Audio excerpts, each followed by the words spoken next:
At exactly 4:42 a.m., deep within the salt-heavy waters of the Strait of Hormuz, 3 Iranian Gravely-class submarines achieved what their commanders believed was total invisibility. They didn't just dive, they settled. The captains ordered the electric motors kill. No propeller whine, no internal machinery hum, no active sonar pings to betray their location. For these crews, 115 tons of North Korean-derived steel was now nothing more than a part of the seafloor, resting on the silty sediment 97 feet below the surface. They were positioned 18 miles southeast of the Bandar Abbas shipping lanes, the literal jugular vein of the global energy market. Above them, the pre-dawn darkness concealed a chess game that the Iranians believed they were winning. To Tehran's naval planners, the strait isn't just a waterway, it's a natural fortress for asymmetric warfare. At its narrowest point,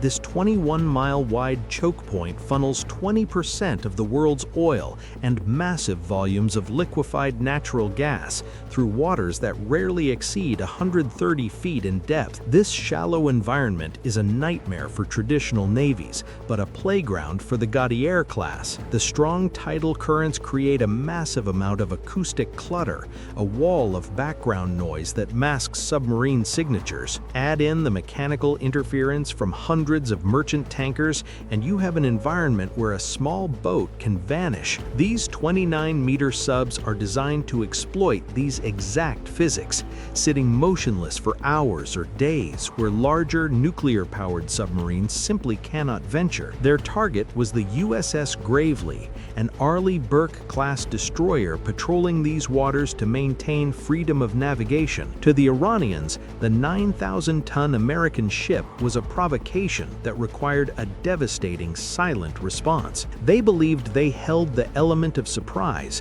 a tactical edge that could rewrite the rules of engagement in the Gulf. But as they waited in the cold dark of the seabed, they were unaware that they weren't the hunters, they were the bait in a trap they hadn't even seen. The mistake the Iranian planners made was assuming the Americans were playing by the rules of 1943. While the Ghadir crews sat in silence, the U.S. Navy was already 6 days into a tracking operation that spanned from the moment those subs left their pens at Bandar Abbas. The Americans didn't need to hear the submarines to know where they were. They had turned the entire strait into a digital fishbowl. High above the water, cruising at 37,000 feet, was the P-8 Poseidon, a maritime patrol aircraft that looks like a common commercial airliner but functions as the world's most advanced flying sensor suite. This isn't just a plane, it's a Boeing 737-800 airframe stuffed with over $200 million worth of electronic warfare and surveillance gear. Its AN/APY-10 radar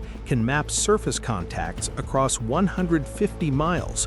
With such precision, it can distinguish between a fishing dhow and a military vessel in heavy fog. But its true lethality lies beneath the waves. The Poseidon seats its mission crew in front of high-resolution workstations that process signals from a massive array of sonobuoys, disposable underwater microphones dropped from the sky. These buoys aren't just listening for engines, they are looking for anomalies. Some transmit active pings that bounce off metallic hulls, while others listen passively for the tiniest mechanical transients, a hatch closing, a pump cycling, or even the subtle magnetic signature of the submarine's steel hull. Throughout 2025 and into 2026, the U.S. and its allies have been seeding the strait with these acoustic tripwires, creating a persistent surveillance net that makes the hide-on-the-bottom tactic nearly obsolete. The Poseidon's crew synthesizes this data in real time, building a three-dimensional acoustic picture that is instantly transmitted via encrypted data link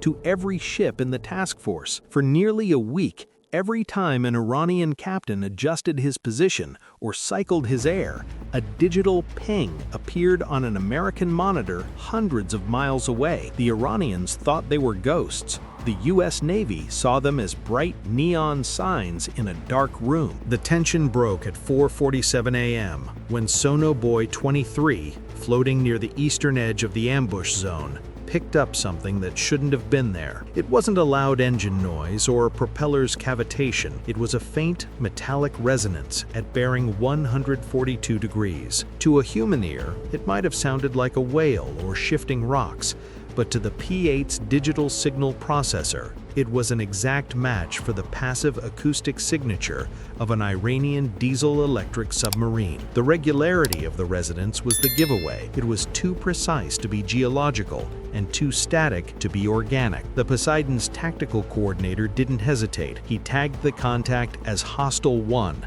and pushed the data to the USS Gravely. Moments later, a second and third buoy confirmed additional contacts nearby. The ambush was no longer a secret.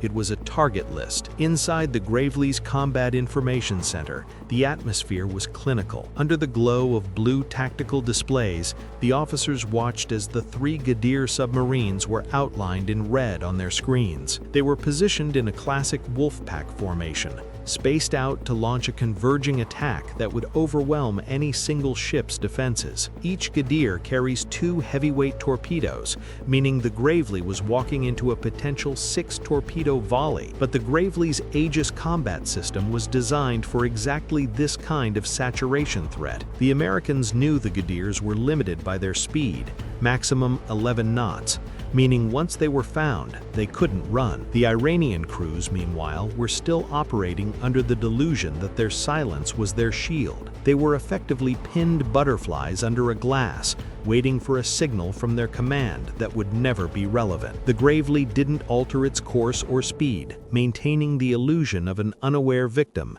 while its crew prepared the final, lethal response. The U.S. response wasn't a missile or a depth charge. It was a 90-second launch sequence for the MH-60R Seahawk. Known as the Romeo, this helicopter is arguably the most dangerous anti-submarine platform ever built. It isn't just a scout, it's a striker that thinks faster than a diesel boat can maneuver. Lifted from the Gravely's flight deck, the Seahawk sped toward the last known coordinates of Hostile 1. On board, the sensors were already screaming. The Romeo is equipped with an AN/AQS-22 dipping sonar, a massive transducer that the helicopter lowers into the water while hovering. This allows it to punch through the different layers of temperature and salinity in the water that often hide submarines from surface ships. But it also carries the MAD-XR, a magnetic anomaly detector so sensitive it can sense the tiny disruption in Earth's magnetic field caused by the steel of a submarine's hull. At 4:51 a.m., the Seahawk reached the hover point and dropped its sonar. The active pings traveled at 1,500 meters per second,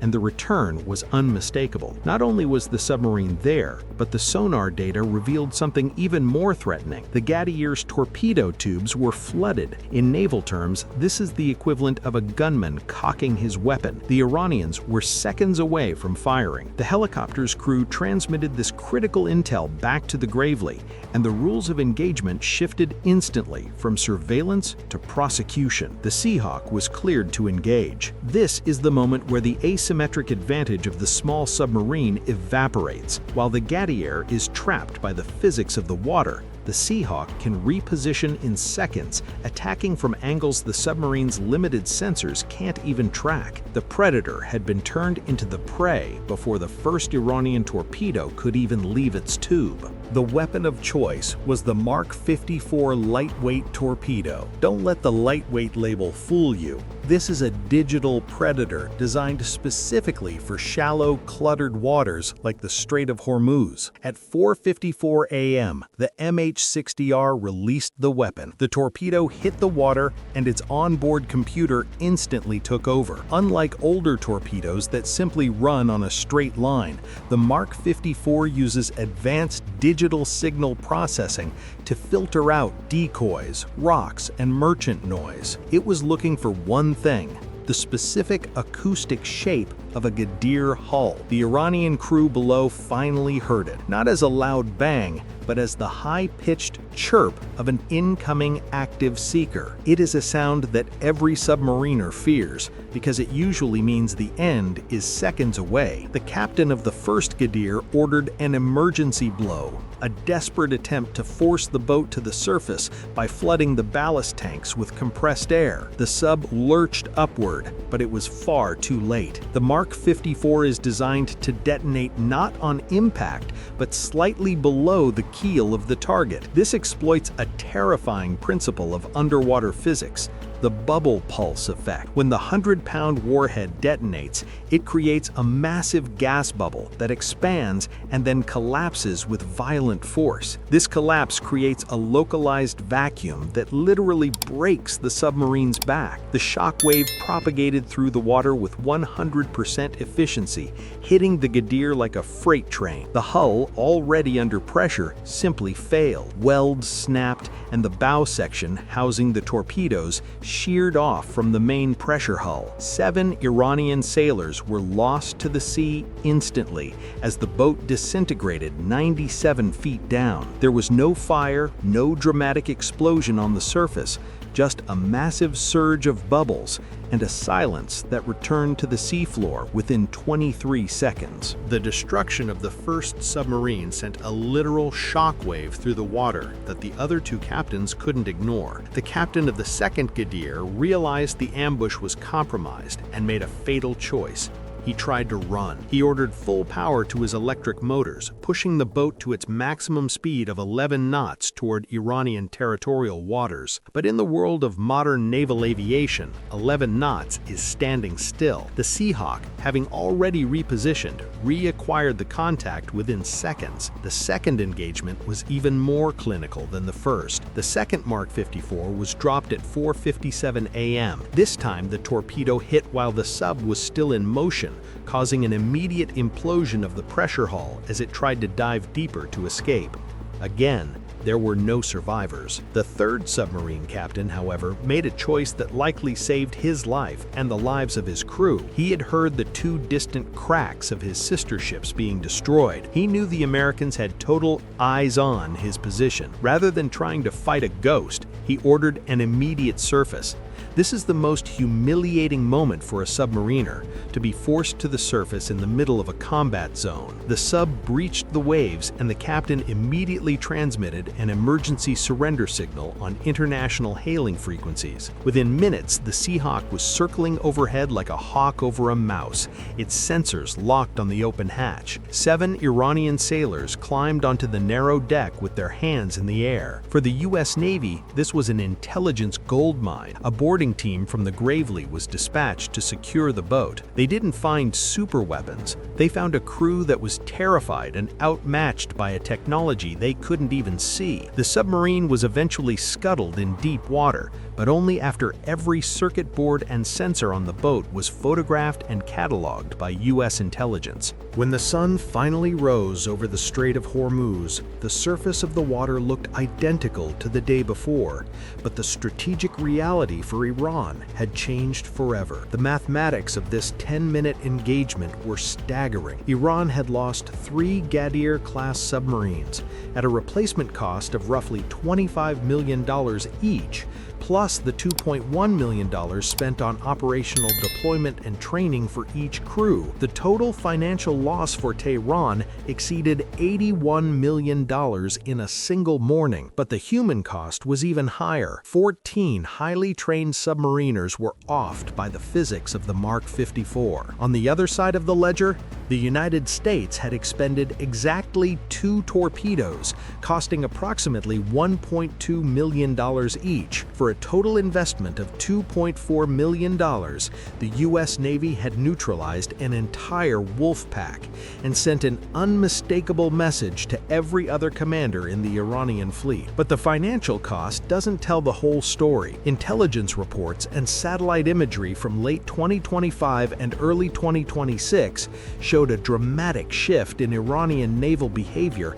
immediately following the incident. Their submarine pens at Bandar Abbas, which were usually bustling with activity, went silent. Boats that were scheduled for long-range patrols were kept in port. Maintenance schedules were frantically moved up as the Iranians tried to figure out how their invisible boats had been tracked for 6 days without their knowledge. This engagement proved that the Ghadir threat, which had been a major talking point in regional security, was fundamentally broken. The Iranian Navy had to confront the reality that their asymmetric edge was a myth. They weren't fighting a navy, they were fighting a sensor network they couldn't even touch. The ultimate lesson of the Strait of Hormuz incident isn't about torpedoes or submarines.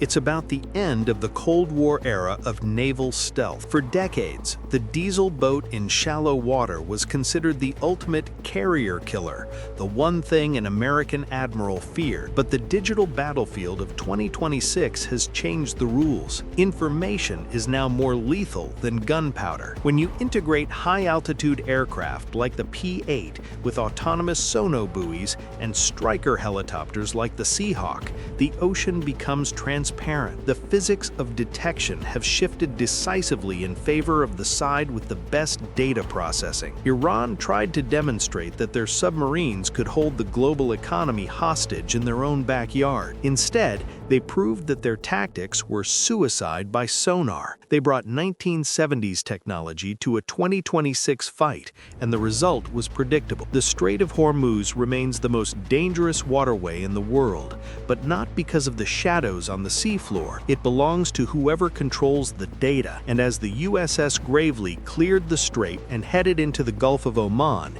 it was clear that the information and the power remained firmly in American hands. The Ghadirs were 117-ton targets that simply hadn't realized they were already dead. This is the reality of modern anti-submarine warfare. The fight is over before the enemy even knows it has begun. If you want to understand the hidden technology shaping the world's oceans, make sure to stay tuned for our next deep dive into the silent wars of the 21st century.